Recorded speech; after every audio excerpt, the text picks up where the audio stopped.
Bienvenido al canal de la Primera Iglesia Bautista de San Salvador. Esperamos que seas edificado a través del mensaje que estás por escuchar. Recuerda visitar nuestro muro en Facebook para que conozcas más acerca de nuestras actividades. También puedes escribirnos a nuestro correo electrónico. Será un placer saber de ti. Dios te bendiga.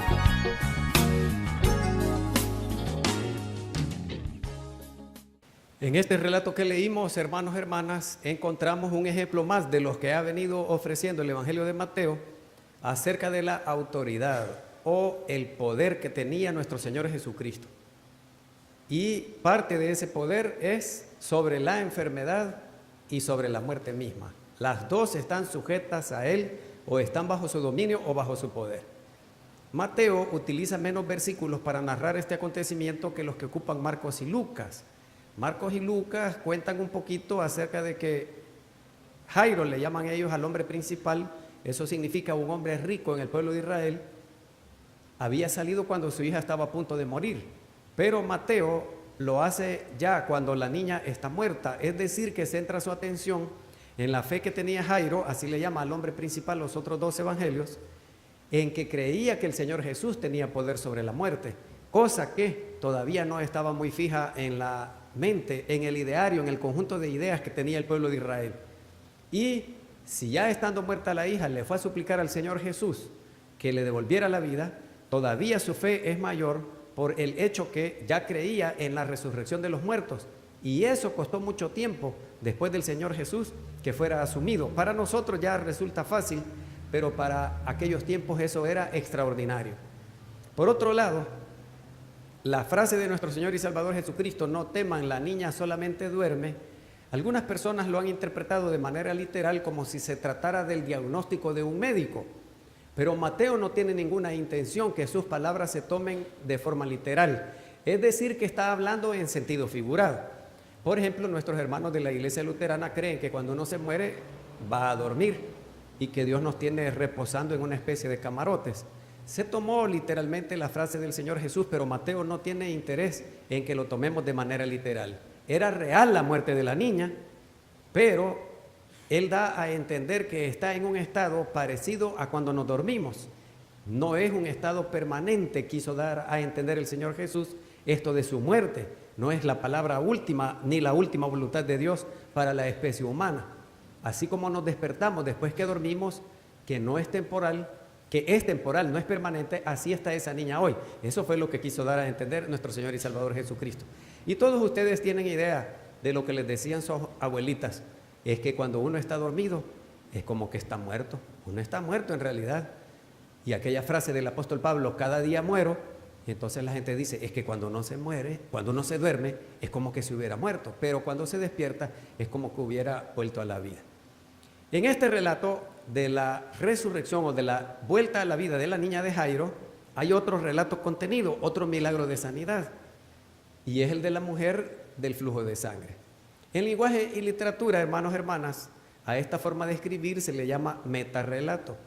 Es decir, que hay un relato principal, más importante, que tiene contenido, o dentro de él, un relato secundario o de menor importancia.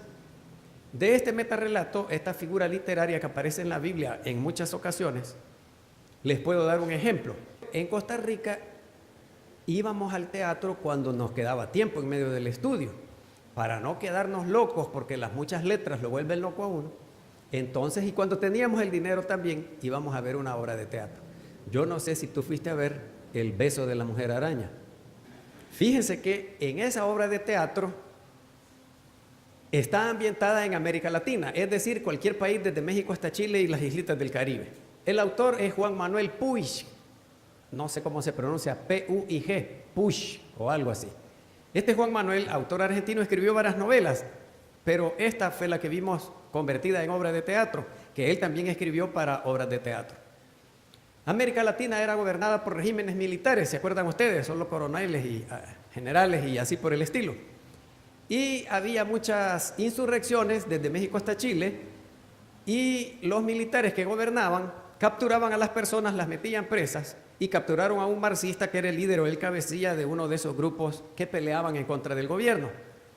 Y lo torturaban, pero el hombre era valiente y ni con tortura lograron arrancarle las confesiones de los planes que tenía para desestabilizar al gobierno. Y a uno de los militares se le ocurrió la idea que colocaran en la misma celda a un homosexual, Juan Manuel Puig, ex homosexual en la vida real, fundador de los grupos estos, y por eso tiene a un personaje en su novela.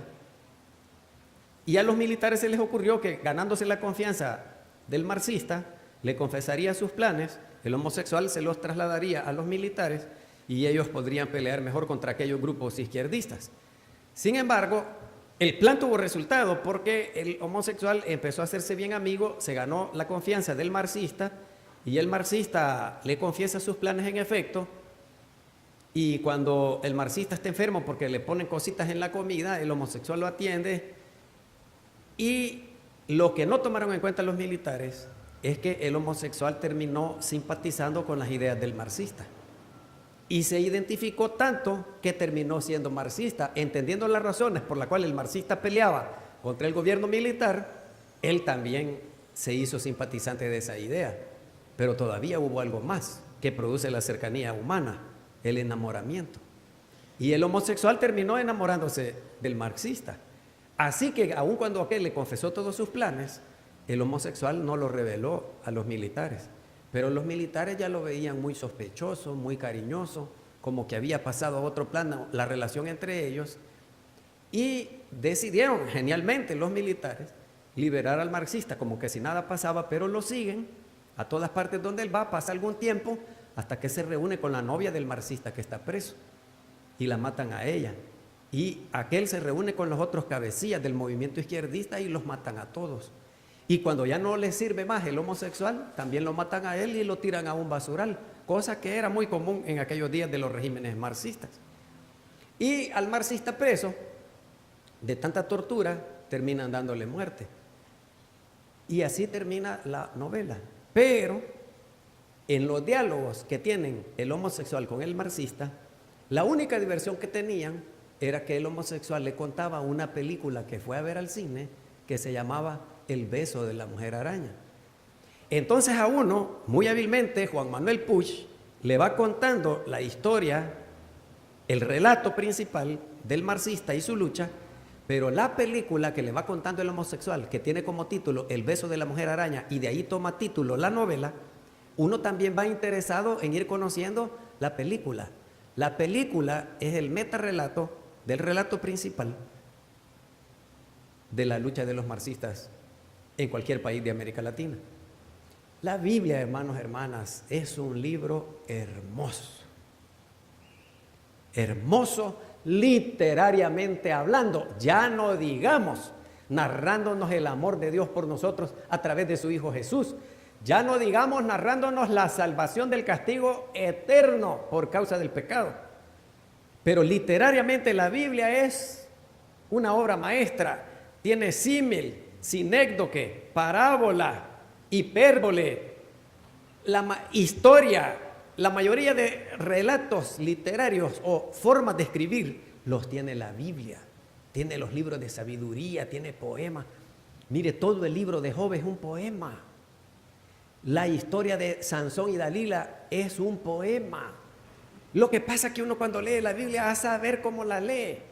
Pero yo conozco a un poeta guatemalteco, Carlos Zipfel y García, que leía la Biblia precisamente por la poesía. Conozco a un militar que leía por las estrategias militares que se narran en la Biblia.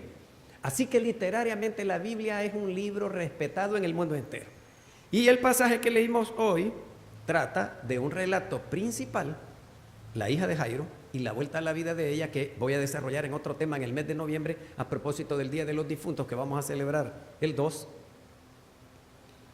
No vayan a faltar, hermanos, hermanas. Si ustedes han perdido a un ser querido, vengan para que oigan lo que la Biblia enseña sobre eso.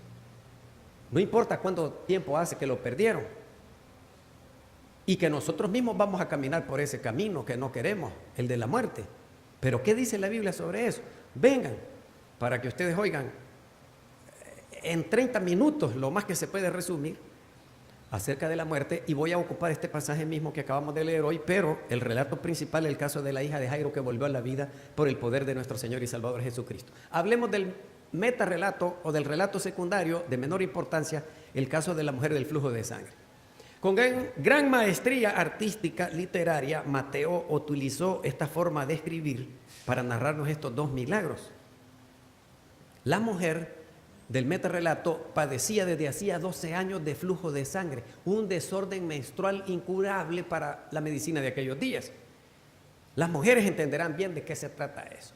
Si ustedes cada mes padecen de eso, se pueden imaginar 12 años todos los días. Ustedes sabrán mejor. Pero este metarrelato nos da una enseñanza impresionante, hermanos y hermanas. La mujer era impura por las leyes de pureza ritual, la pureza médica de aquellos días. Para evitar el contagio, la mujer cuando padecía de flujo de sangre, la dejaban en cuarentena, que 40 días allá recluida en su cuartito. Puede ser que ustedes digan qué aburrido, qué triste, pero miren qué bonito era, hermanas, porque no barrían ni trapeaban esos días del flujo de sangre. Ni cocinaban, ni lavaban ropa. Barrían y trapeaban, no sé si ya lo dije otra vez. Eran unos días bonitos, y hoy con su televisor y su celular, y hasta callito le saldría en el dedo, mire ahí, con el control remoto de la tele. Unos días que usted no hace nada más que esperar que le pase el ciclo menstrual, porque todo lo que tocaba por la sangre contaminada, se contamina a los demás. Pero eso lo llevaron a la categoría religiosa y la mujer no podía ir al templo. De hecho, había un patio solo para las mujeres allá en el templo de Jerusalén. Pena de muerte si pasaban al patio de los hombres, y los hombres si pasaban al patio de los sacerdotes, también pena de muerte, y los sacerdotes a donde solo el sumo sacerdote. La cosa es que la mujer era impura ceremonialmente hablando. Y ella tuvo la idea, motivada por la fe, que no le importaba el gentío salir de su reclusión para tocar siquiera el borde del manto. La túnica es el vestido principal, pero el manto servía para protegerse de las inclemencias del tiempo, el viento, el frío y todas estas cosas. El borde del manto, dijo la mujer, si solo lo toco voy a ser sana de este azote. La mujer lo hizo de manera oculta porque la hubieran apedreado, la hubieran reprendido. Cualquier hombre, sabiendo el caso, la condición de la mujer, la reprendería de manera terrible. A nuestro Señor Jesucristo no le importa tanto lo ceremonial, aun cuando le importa. Oigan bien lo que voy a decir, hermanos, hermanas. Las dos cosas son importantes, la pureza ritual del rito religioso, pero le importa más la salud de la gente. Entre los dos males el Señor Jesús opta por el menor. Entre dos cosas buenas el Señor Jesús opta por el bien mayor. Esa debería de ser norma de conducta de todo cristiano y cristiana. El mal menor o el bien mayor, optar por cualquiera de esos dos. Cuando tenemos frente a nosotros dos males, optamos por el menor. Cuando tenemos dos bienes, optamos por el mayor. Así como hizo con el leproso en Mateo capítulo 8, versículo 3, no le importó tocar al leproso, él lo que quería era sanarlo. No tanto obedecer la pureza ritual que prohíbe tocar al leproso o acercársele a 50 metros de distancia, porque el bacilo de Hansen es trasladado por el viento y a 50 metros de distancia uno puede quedar contagiado. Pero para el Señor Jesús era más importante sanar al leproso que cumplir con las leyes de pureza ceremonial o ritual o religiosa. Y lo mismo ocurrió con este caso de la mujer. Pero la mujer tenía algo torcido en la mente, hermanos, hermanas. Probablemente tenía la idea de los talismanes. Un talismán es una palabra que proviene del francés talisman.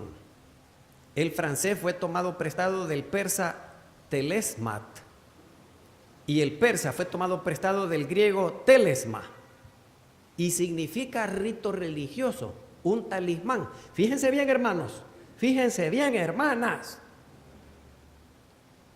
El rito religioso no tiene ningún poder. Oigan bien lo que les estoy diciendo. La gente le atribuye poder al rito y lo eleva a categoría de talismán. Pero también el talismán puede ser un objeto, puede ser una figura, puede ser un dibujo, puede ser un muñeco, al que la persona le atribuye poderes mágicos. El muñeco no tiene, el dibujo no tiene, la foto no tiene ningún poder. La gente se lo atribuye. Y porque la gente diga, el objeto no adquiere los poderes que la gente dice que tiene. Eso es un talismán. como la pata de conejo, que hay que pegarle 3 sobones en ayunas para tener buena suerte. O como no quebrar el vidrio porque te vienen 7 años de mala suerte. O como decía mi abuelito, el papá de mi mamá, dejen de barrer la casa. Están barriendo la prosperidad económica de sí. Y todas mis tías bien contentas, pues sí, si el papá las regañaba porque barrieran.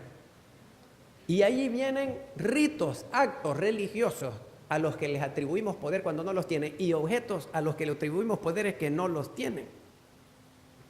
El crucifijo, por ejemplo. Fíjense ustedes cuánta gente que maneja vehículos o los choferes de los buses, ahí andan la figura de, ¿quién es el que andan pues? Es el patrono de los choferes, San Cristóbal. Y andan también el rosario.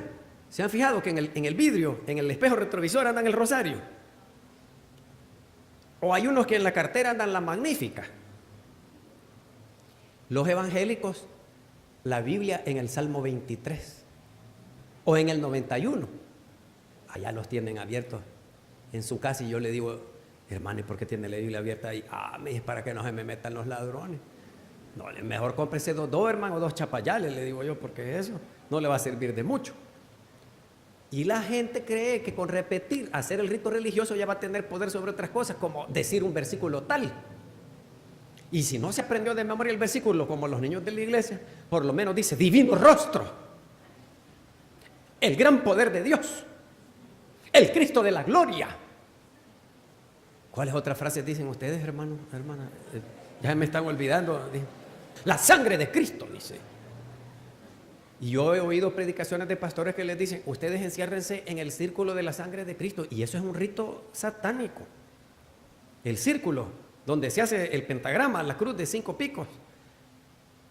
Vaya, la cosa es que la gente anda a la imagen de un santo, la camándula, o los evangélicos, el ayuno, 7 ayunos. No, mire, haga 7 ayunos, le dice.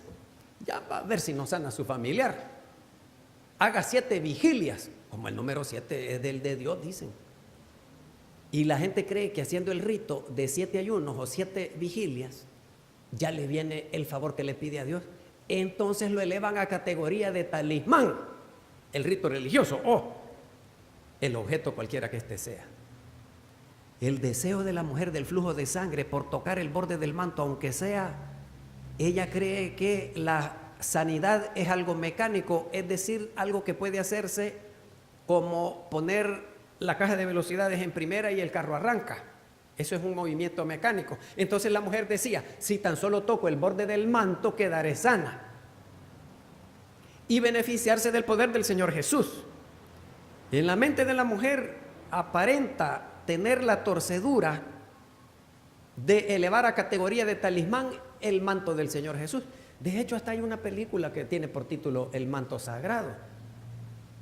Y las reliquias que le pertenecieron a los santos, especialmente a los mártires, las cadenas en que los habían encadenado para llevarlos a la muerte, los clavos con los que los habían crucificado, ya la gente le atribuía poder a eso.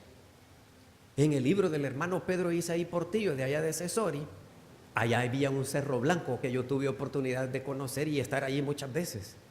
Porque cuando recién vine de Costa Rica para allá me mandó el hermano René Cedillos a Cesori, ya les he contado en otra ocasión. Y allá me contaron que había un brujo que vivía en la casa número 5 y todos le llamaban el brujo de la quinta. Y en una ocasión le atribuían poderes mágicos y tenía un chucho que se llamaba Diablo. Yo no pasaba cerca de allí. Si a mí me mordieron 3 chuchos chiquitos, yo veo un chucho y yo estoy con ataque de nervios. Ya no digamos ese chucho que se llamaba Diablo. Y fíjense que sanaba ese brujo de la quinta. Y yo vi con mis propios ojos, hermanos, hermanas, que una vez él había hecho una romería, le llaman cuando iban a Roma, pero cuando van a algún lugar sagrado también le llaman romería. Y este brujo de la quinta ya fue a Esquipulas, donde bastante gente va y compra tierra blanca y se la come la gente, fíjense, se la come. Yo nunca he ido, pero me han contado. Y hasta allá me han traído mi poquito de tierra. No, le digo yo, todas las amibas, microbios, virus, bacterias, gérmenes, Dios me guarde, con Dios me libre. Pero la gente le atribuye poderes a cosas que no lo tiene y eso es el talismán. Y fíjense que a este hombre cuando lo llevó el carro, todo el gentío de Cesori lo estaba esperando. Y yo, bueno, ¿y qué es lo que pasa? Y yo como guanaco, pues, metido, que quiere ir a ver de qué se trata. Y uno hasta quisiera tener cuello de jirafa para ver bien por encima de los demás. Y han bajado a ese hombre del carro. Y se paró el hombre y lo cargaron en peso. Bueno, lo atendieron más bien que ustedes a mí con las muletas, pues. Que aquí me han atendido, pero fenomenal, extraordinario. Ustedes no saben, yo le agradezco a Dios y pido la bendición de Dios para todos ustedes. Fíjense que a ese hombre puso los pies en la tierra polvosa. Y cuando lo levantaron en peso, cargado así, como herido, la gente le sacudió el polvo de los pies. Y en unas páginas de papel han recogido el polvito que pateó él. Y dicen que con ese polvito la gente se curaba. Bueno, compren el libro del hermano Pedro Isaí Portillo para que lean bien toda la historia. Eso está fijo en la mente. Y ya en la época de nuestro Señor y Salvador Jesucristo estaba presente también. La mujer creía que era un talismán el manto con el que solo tocar recibiría la sanidad. Pero la sanidad de la mujer no provino del manto, ni por el acto mecánico de ir a tocar el borde del manto tampoco. El Evangelio de Marcos y Lucas registra que el Señor Jesús dijo estas palabras: poder ha salido de mí. Porque todos lo apretaban y dijo: ¿quién me ha tocado? Y los discípulos: Señor, ¿y cómo preguntas quién te ha tocado? ¿No ves el gentío que está agolpado alrededor tuyo? Cualquiera te tocó. No, dijo él, me tocaron de otra forma. Poder ha salido de mí, dijo. El poder sanador no está en el manto, ni en el acto mecánico de ir a tocar el manto. El poder sanador está en el Señor Jesús, hermanos y hermanas. Y ese poder es el que salió de él para que la mujer recibiera la sanidad. El poder sanador del Señor Jesús fue mediatizado por la fe de la mujer. Eso es diferente. Oigan bien. El poder sanador de nuestro Señor y Salvador Jesucristo fue mediatizado, canalizado por la fe de la mujer. Y la fe de la mujer fue suficiente como para que la impulsara a caminar y tocar el borde del manto del Señor Jesús. Y el Señor Jesús hasta la felicitó, la elogió. Es la fe la que mediatiza, la que canaliza el poder sanador de nuestro Señor y Salvador Jesucristo. Pero no es el talismán, ni el manto, ni el tocar el manto, el hecho mecánico de tocar el manto. El poder viene del Señor, no viene de la persona que ora. El poder viene del Señor Jesús, pero el canal que traslada, el medio que lleva la sanidad que le hemos pedido en alguna ocasión es la fe de la persona que la llevó a orar o a pedirle a otro que orara por él. La fe, dice Hebreos 11:1, es una forma de tener ya aquello que estamos esperando. Vivan ustedes como si ya hubieran recibido aquello que le han pedido al Señor. Y aun cuando no existiera la vida eterna en el reino de Dios, vivimos nuestra vida como si ya la tuviéramos. Y por eso Hebreos 11 es un elogio a la fe. Es una obra de arte hecha con palabras en donde se nos narra la fe. Abraham, Isaac, Jacob vivieron su vida como si ya vivieran en la tierra prometida, aun cuando nunca la vieron. El mérito está en el caminar, no tanto en la meta de llegada, la vida eterna en el reino de Dios. Así que si ustedes tienen fe y le piden algo al Señor, vivan ya como si tuvieran aquello que le están pidiendo. Queremos darte gracias, Señor, por tu palabra escrita, que corrija nuestros pensamientos, nuestros sentimientos y nuestras acciones, porque pueden estar torcidas. Si nuestro pensamiento o nuestra mente está en tinieblas, tu palabra escrita es el faro de luz que la va a guiar a donde está la seguridad del puerto. Te damos gracias por este relato, metarrelato de la mujer del flujo de sangre, porque nos enseña grandes cosas para la vida práctica de todos los días. Aumentanos la fe. Elimínanos los talismanes, ritos u objetos a los que le hemos atribuido poderes que nunca han tenido y nunca van a tener. Aumentanos la fe que nos motive a actuar, a hacer aquello que te hemos pedido y que lo hagamos con la convicción como si ya lo tuviéramos. En el nombre de Cristo Jesús nuestro Señor. Amén.